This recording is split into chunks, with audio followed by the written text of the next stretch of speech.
And welcome to the latest you know what? Sorry, Sean. We got to talk about something real quick. We got to talk about something before we get this introduced. We need to talk about something. I need to ask you a very, very important question.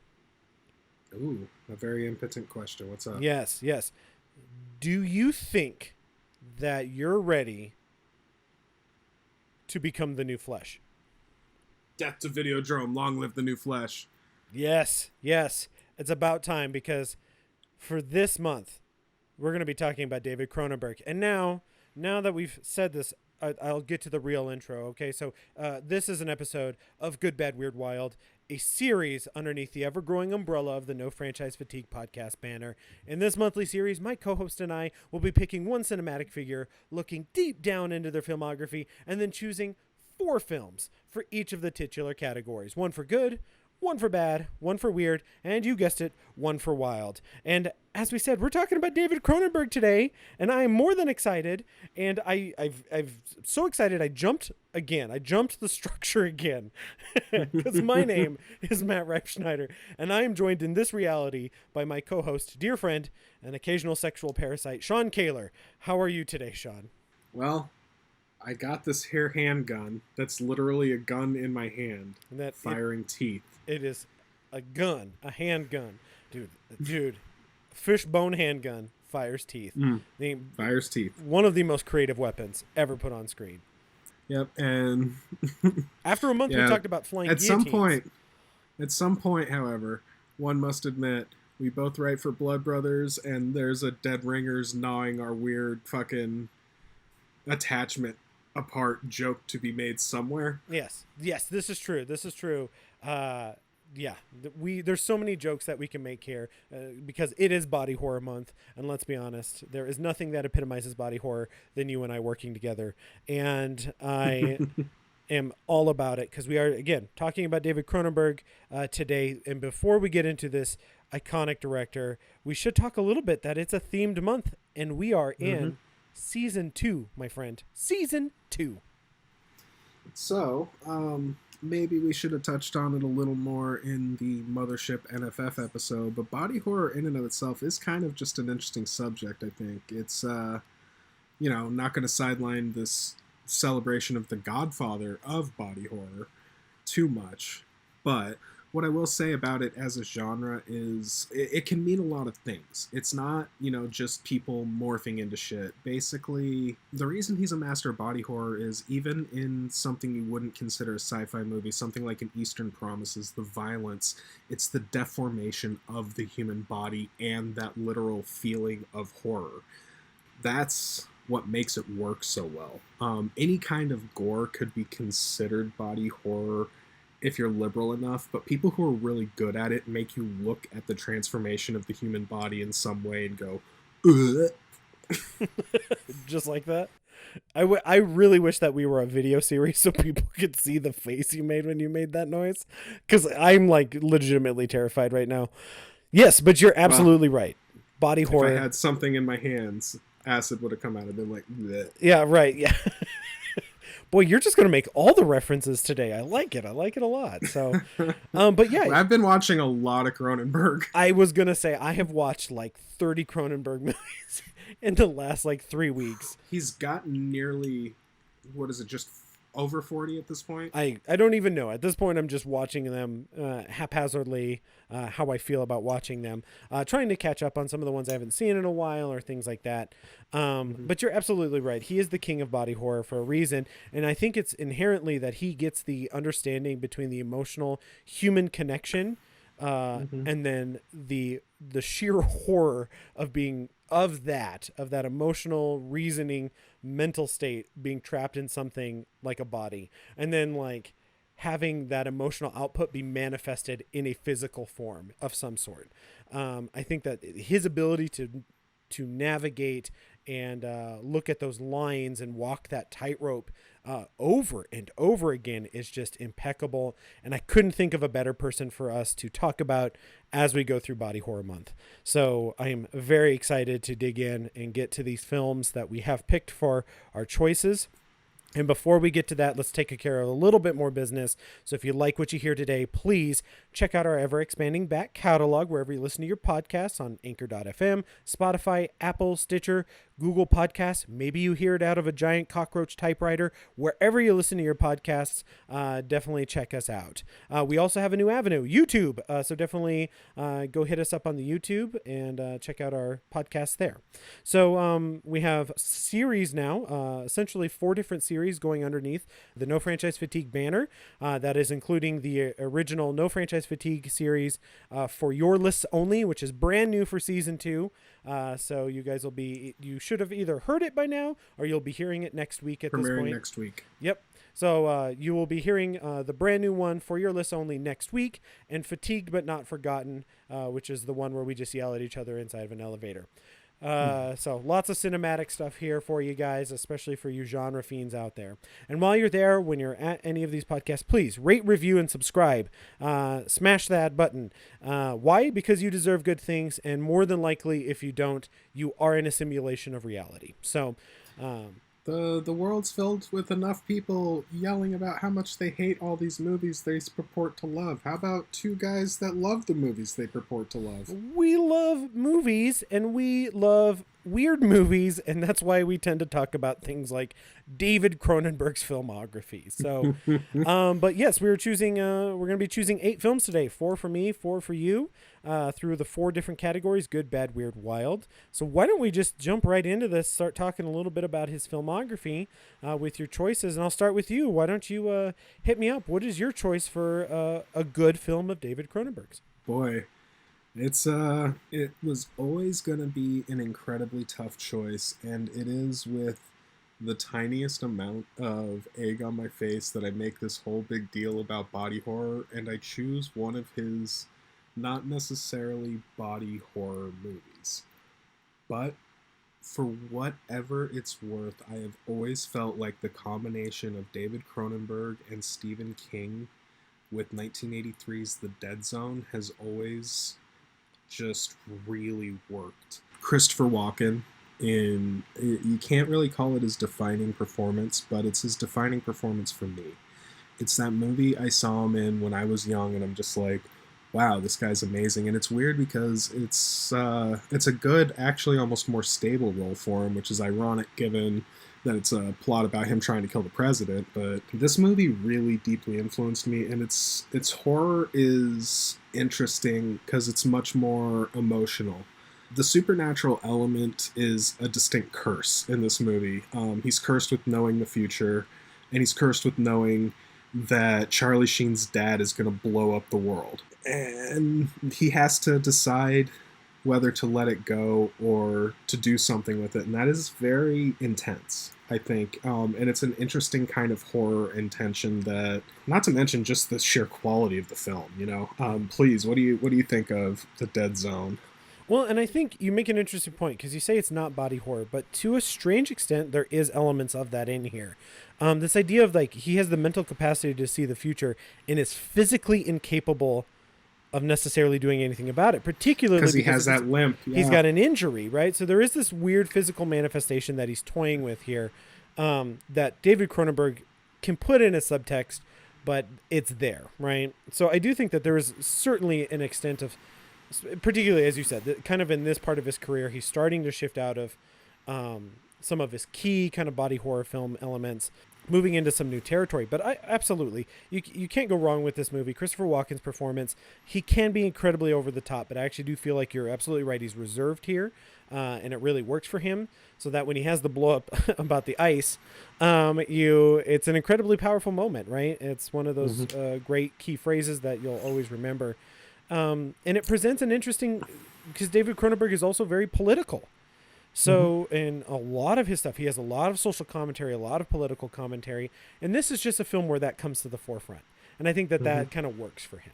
Yeah, I've also always really liked that it's not always easy to use the visual medium of film to depict psychic powers, especially less exciting psychic powers like telepathy. So the scene where he's like visualizing the house burning and he's just seeing himself in that little girl's bed on fire, it gets the point across in this amazing visual way, and I've always really liked that as well. Absolutely. And I think Stephen King stories have a lot of the time have trouble translating visually because there's a lot of loftier concepts that he's dealing with that when you try to translate it to a cinematic element, it either comes off as goofy or cheesy or corny or whatever you might want to say. And I actually think that David Cronenberg is really smart with it by injecting atmosphere with it along with it, and then letting his audience sit with the emotions along with Christopher Walken, right? Yeah. So I think that's the key is really his ability to manifest that sense of dread for things in that film, and I think it's a great choice for the good.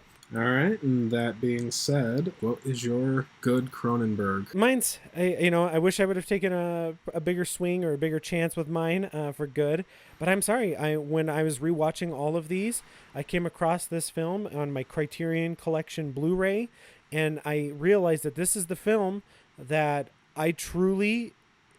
it hits me the hardest of his over and over again. And that film is Videodrome.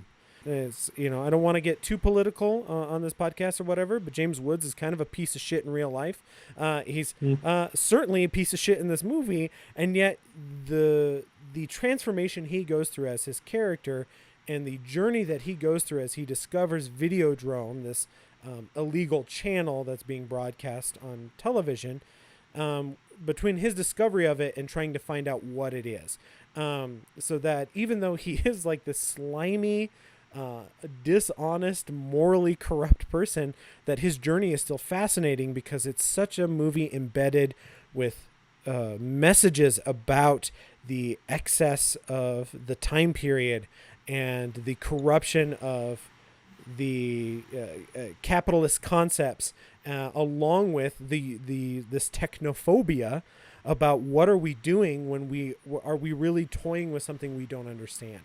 And come on, this movie just hits all of these really lofty concepts in a way that's both hurtful, meaningful, in the same way entertaining, because it's an entertainingly weird sci-fi flick. Yeah, no, it's definitely all of that, but you're also completely skipping over it's both technophobia and technophilia, which is actually a theme he comes to a few times as well, because this is a movie about James Woods literally developing a vagina cassette deck in the middle of his chest that he also pulls a gun out of, and boy, there is a loaded set of messages there, and not a small set of messages. Not at all. And this idea that like the channel's an erotic channel of pain and pleasure, and there's a scene where she's whipping a television set that's like moaning and pulsating with this, she's flagellating this TV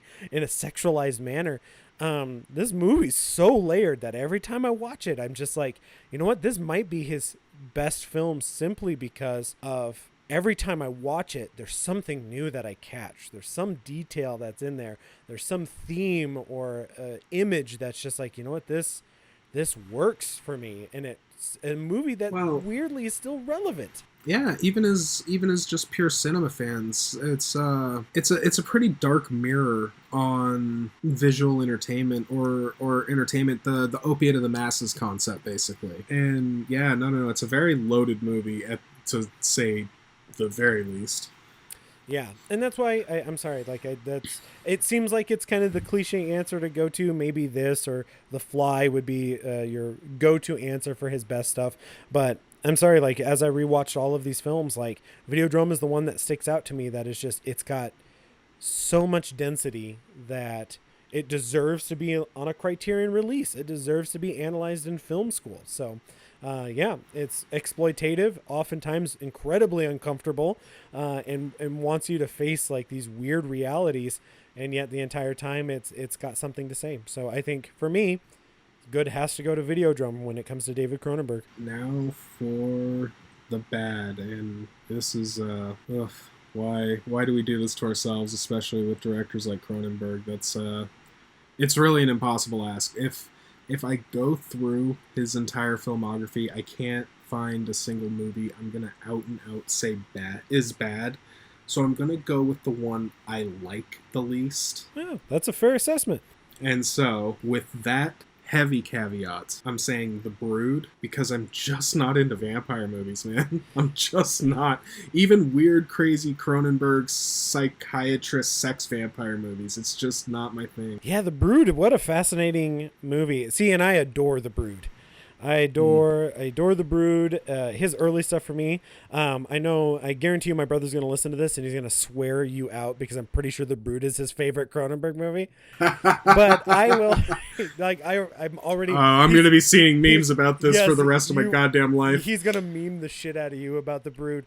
Absolutely. So, I love The Brood. So what's interesting for me about The Brood, especially rewatching essentially most 90, I actually got through about 95% of his filmography because I own all of his stuff, so it was pretty easy for me to just pop it in. Except for Crash. But it's weird in his early stuff because I'm actually a firm believer that David Cronenberg is really funny. He has a weird knack for really dark humor and kind of embedding that into his films.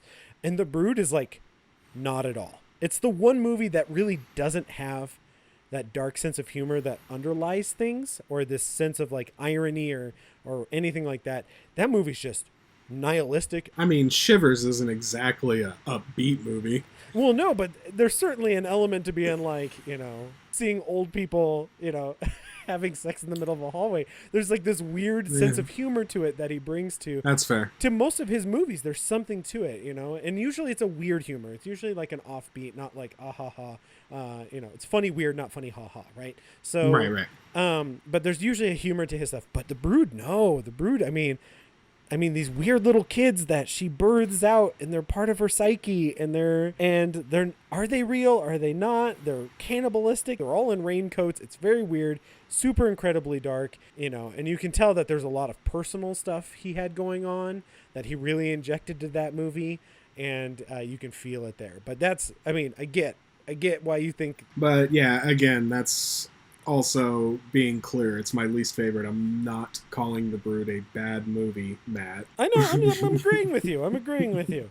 You're not calling it a bad movie. So yeah, no, it's. I want to be clear. I am not calling this a bad movie. Just rather stand in oncoming traffic than watch it ever again. Okay, that's fair enough. That's also very nihilistic, so very fitting, very fitting. So I know that's a valid choice for the bad. So how about yourself? What is your least favorite Cronenberg? So I find this interesting because there was a part of David Cronenberg's career where he decided to not be David Cronenberg, and he was still pretty successful at it, which is like kind of blissfully good. And he kind of came out of the gate swinging with it. Films like Spider or M. Butterfly. He starts doing these dramas, and then he has his crime films with Viggo Mortensen and things like that. And as of lately, he's been doing a lot of very strange, almost satirical stuff. Again, bringing up that kind of humor that he has. And this is all prefaced to say that for me, my choice for the bad happens to be Cosmopolis. I love me some. Yes. Robert Pattinson, huh? Robbie Pats. I love me some Robbie Pats, as we've been talking about the Batman a lot lately. I love me some Robert Pattinson. Also, Tenet. Easily the best part of Tenet was Robert Pattinson, as far as I'm concerned. But love me him as an actor, and he gets to strut his shit in Cosmopolis. Don't get me wrong. It's just the film has this weird, like, low-grade, almost student film feel to it. Because 90% of the movie takes place inside of a limo with Robert Pattinson as this high-rolling bank guy who's essentially like trying to figure out what his purpose is in life, and he's dealing with all of these social commentaries and these things. Their limo ends up going through like a riot. Originally, like he says, he's going for a haircut, and it ends up being this kind of weird satirical look at like America and the different class systems between things and money and all these philosophical elements that almost feels like it's student film because it's way more ambitious than you're ever able to pull off. And I was a little bit shocked because from my understanding is that a lot of people consider this one to be one of his worst films, and this still has a 65% on Rotten Tomatoes. Yeah. Well, like I said, I mean, he can't really go particularly wrong. He's a very good director. Oh, and this movie has its moments where, like, it's both like, if it is a satire, it's either so good at being a satire that it just, it actually works at being what it is instead of a satire, or it's so off the mark in its concept that it still kind of works. And so you're like, it's like simultaneously moment to moment, I'm like, this movie's terrible or this movie's fucking brilliant. And I think it's just that inconsistency for me that really makes it a hard watch for me to go back. Rewatching it this last time, I was just like, yeah, I feel like either this movie's too smart for me or too dumb for me, and I can't understand whether it is what it is. So that's my choice for the baddest Cosmopolis. And then I guess that leads us into our next category. So the hardest category yet to pick for this director. Weirdly enough, for the weird, I didn't find it that hard to choose one because, boy, I think in this particular case, in a career full of weird movies, the cheese stands alone here. And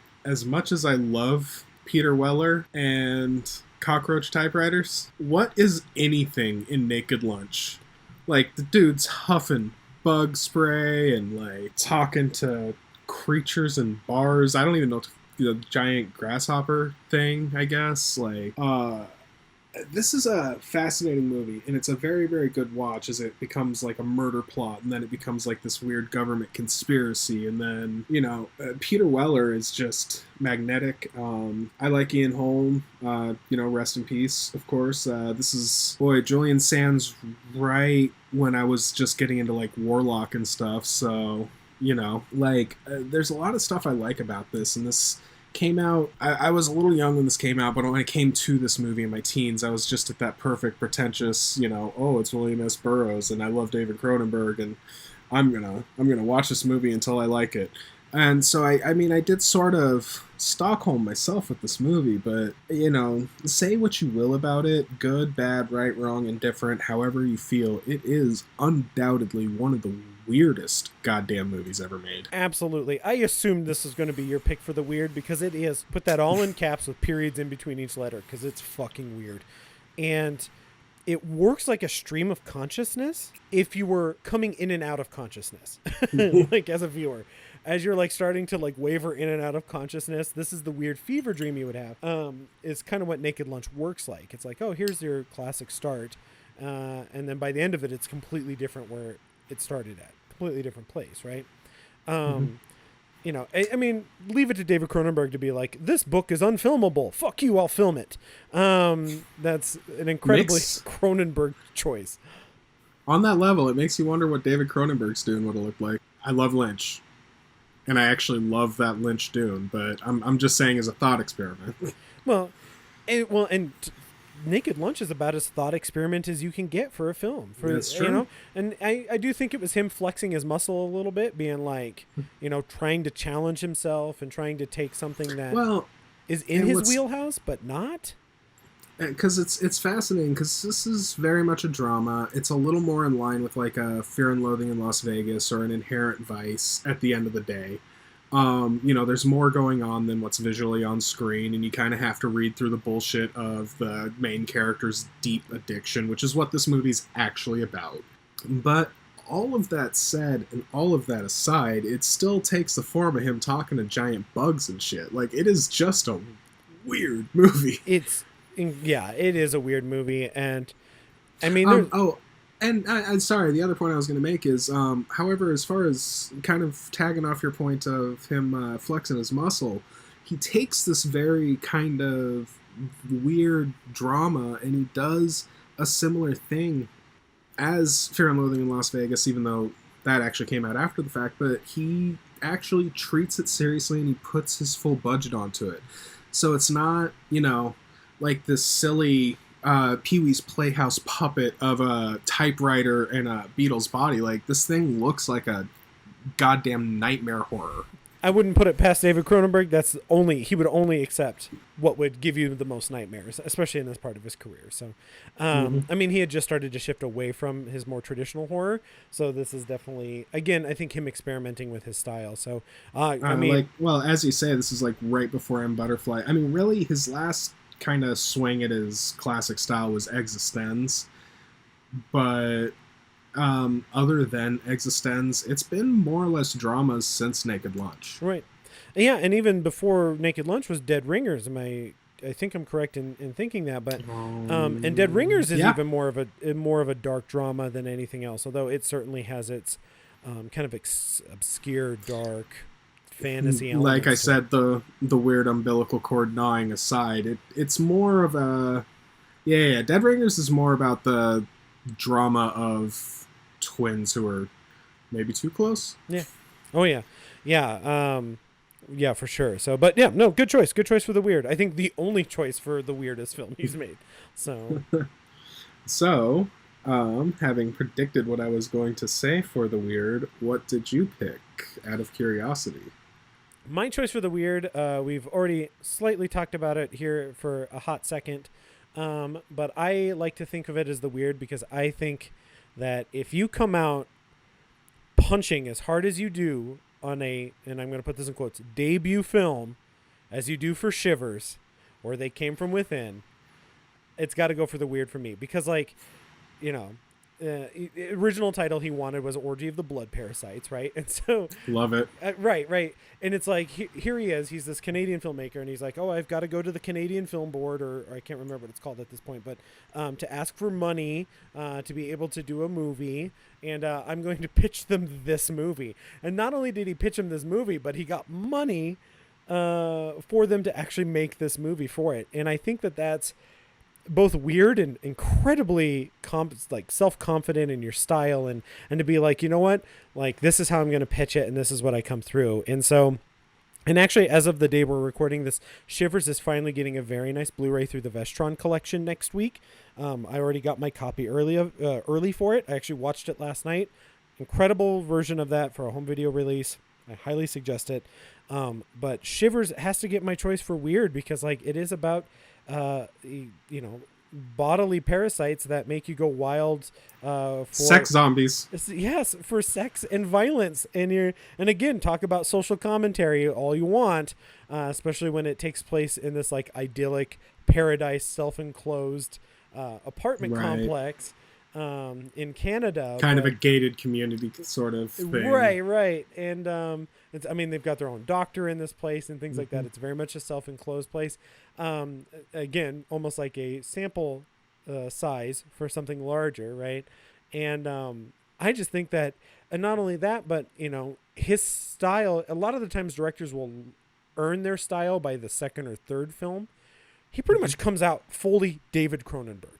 He is born a fully developed director with his style. Granted, his style does evolve as time goes on, but like this movie, when you watch it, you immediately are like, yes, this is a David Cronenberg film.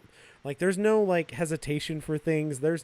He comes out full on swinging for the stands here, and I actually do think he actually nails it. And for a debut, it's very, very weird movie. It's a very, very good choice.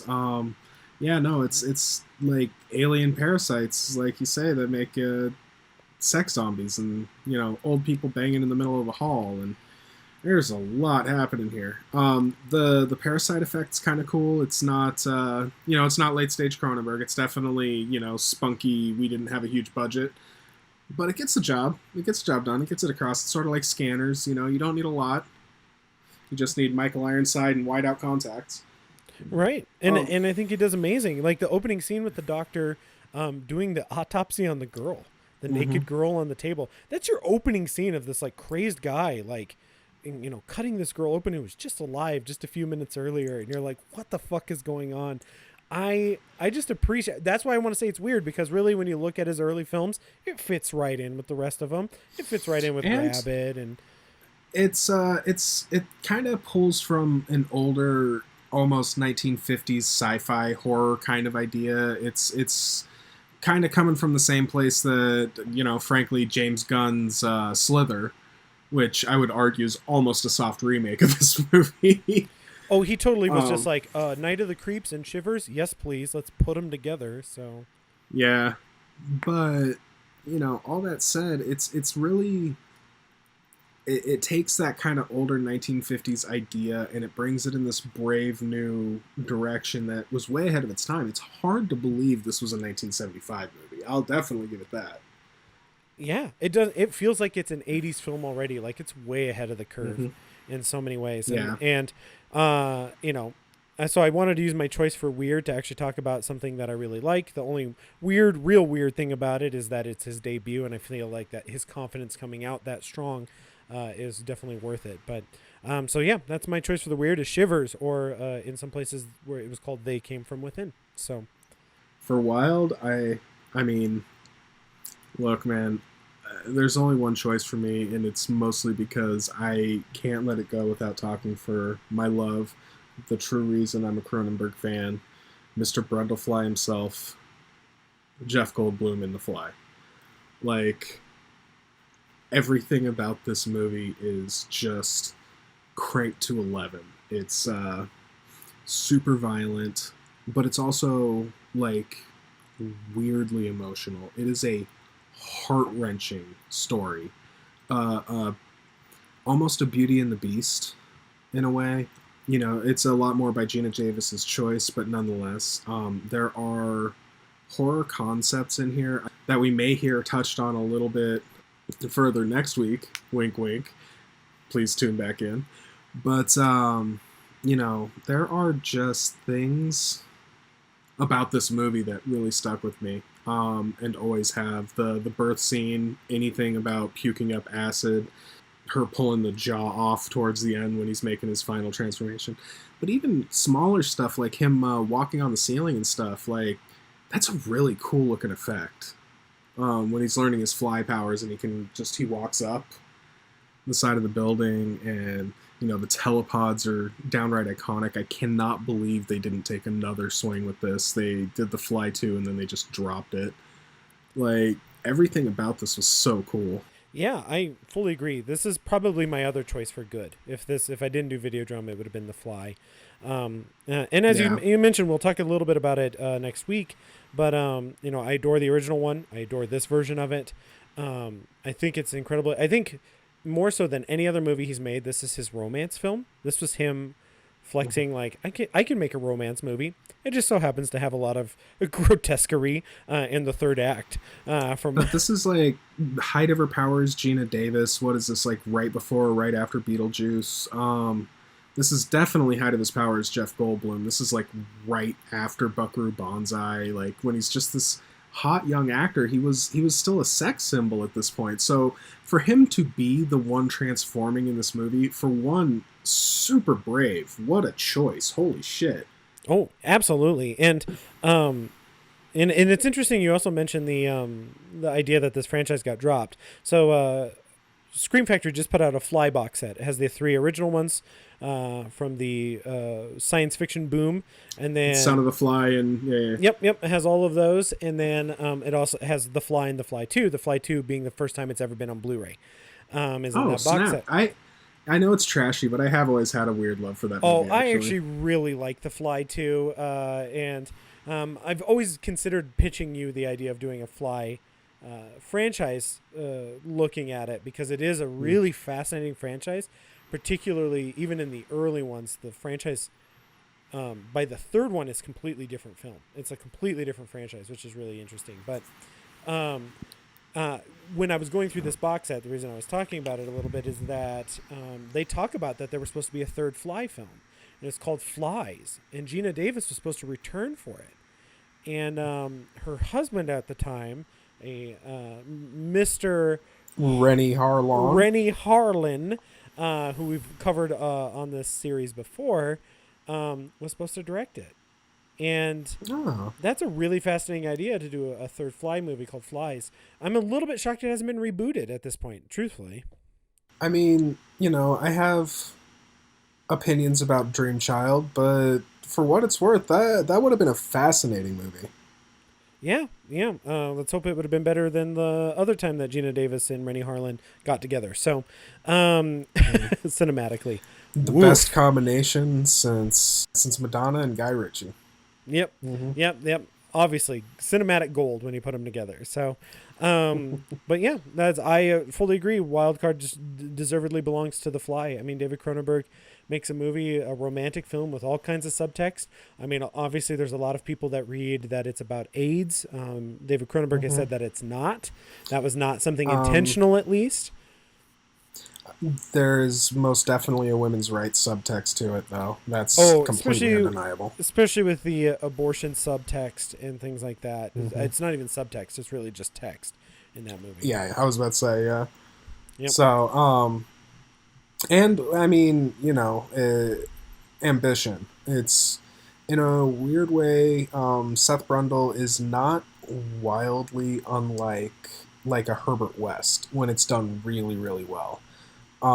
Where it's just not an inherently bad person, but he's so driven by his ambition and then ultimately by this transformation, which is a manifestation of ambition because David Cronenberg does not, nothing's unintentional in a No. Cronenberg movie, which is a beautiful thing about him as a director. Yep. Yeah. Oh, absolutely agree. Nothing is ever unintentional. So, and if you read into his movies a certain way, he doesn't necessarily negate it, which is always kind of fun Mm-hmm. that he lets you play with it. But everything he does very much has an intentionality to it, good, bad, or weird or wild. That's There was true. certainly a focus for his stuff. So, And I mean, even in a less literal wild card interpretation, this movie is just fucking wild. oh, it's so good though. Yeah, Jeff but I mean, Goldblum's weird, kitschy character is wild in himself. mhm. Yeah, it's just a lot going on. You want to come over and videotape my science experiment? Yeah, The scene where he teleports the orangutan. Well, I mean, I guess teleports is a word for it. Um, he's inside out. I mean, it was in the other pod, and all the parts were there. They just weren't in the right order. It's exactly how it works. um, also on that Blu-ray, I do highly, if people, if you're home video collectors, I do highly suggest getting that box set. But there's also an interview with Mel Brooks because, as most people don't know, Mel Brooks actually was a producer on The Fly. Hmm. Um, he talks about when they were casting Jeff Goldblum, that Jeff Goldblum came in and they were like, the scene where he's playing the piano and she's like, oh, I didn't know you could play the piano, like that scene where he's hammering down on the piano really nicely and things like that. I guess he can do that in real life. That was like something, he's like, I guess, an expert pianist. And they were just like, oh, guess we're throwing this in the movie. Like that's just a weird, quirky thing he can do. So, Of course, is there anything Jeff Goldblum can't do? I do love that man. we spared no expense at that joke. Okay. You know what? Fuck you. I think I'm funny. I think you're funny too. I was laughing here, just silently, I swear. Not judging. Oh, so vicious. All right, okay. Wild card. My wild card pick is another movie that we also briefly touched on that I do want to dig into, and it has a lot to do with the same reasons you picked The Fly for wild card. And my wild card pick is, in fact, Dead Ringers. I think it's an incredible movie, and the fact that it's getting a televised remake is very fascinating. It is, but I mean, who do you get to replace Irons? Like for real? Yeah, Jeremy Irons has both the twins in it. I mean, and the fact that not only is he like twins And in it, speaking of height of his powers, this is he's incredible in it too. And it's funny because he does such a good job in it that like he'll walk in the scene, and you're watching it and you're like, which one is this, the twins? And you can tell without him saying anything, without just the way he moves indicates which character he is. And it's that kind of acting talent that carries this film. Don't get me wrong. I do think David Cronenberg does an incredible job here. This movie is, again, layered with so much social commentary. I mean, you spoke a little bit about, these twins that know each other too well. But also, I mean, this is a movie about two white men who sincerely are, OBGYNs. And they have a lot of power over women's reproduction. And it's a movie about like falling in love and it tearing people apart and like sexuality and women's sexuality and how men have this weird control over it in the system. And it's again a movie that every time I watch it, well, I'm reading something new. It's so good. I mean, depending on how you kind of read it or your feelings on it, not to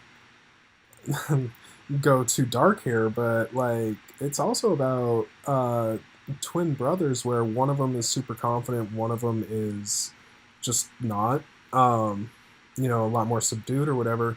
So the confident one like seduces women, and then they both sleep with them, and there's like a very real level of that is rape. Yes, Very really. it's very and it's a movie that doesn't always address it head on. It does a little bit. Hmm. You know, like Naked Lunch, he deals a lot with drug addiction in this movie and things like that. But it is a movie that increasingly just gets more uncomfortable as it goes, and it is not afraid to just like, you know, not necessarily lay it on the line, but it makes it well known that you are meant to be uncomfortable with this subject matter, and it has Hmm. no problems with him just throwing it out there, and Jeremy Irons being completely and utterly in sync with David Cronenberg on how this should feel. And it's Hmm. an incredible watch that, again, like we spoke about with The Fly or Videodrome, remains a potent message to this day on how things on what he's trying to say with it. And I think that that's an incredible feat of filmmaking to be able to do that. Man, what is it about thrillers in that era and like evil OBGYNs? Because I always think of Hand That Rocks a Cradle too, John Oh, Delancey in that movie. yeah. Holy shit. Yeah, and Oof. it's a viable kind of option for all of that stuff. And I just think Dead Ringers, it's a movie that No, it's a great movie. I mean, I'm talking the subtext, and I'm bringing up very, very real things, but it's also, I don't want to imply that it's celebrating this. Like you say, it's very, very much meant to be shown as bad. It's an evil act. These are not good people. You know, it's a character study. You don't have to character study good people. That's kind of the beauty of the subject or of the genre. right, right. Well, and again, Lyco, as I mentioned with Videodrome, yeah, I mean, these guys, you get the idea that they're not good. You get this idea that you want them to be better.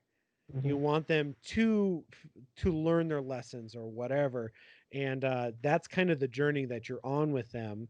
And same to an extent in Videodrome, but in Dead Ringers, it's such a fascinating um, look at a lot of different heavy themes and concepts, and it does it in a way that's just entertaining enough that you don't feel like it's a documentary that's like hammering you in the face or anything like that.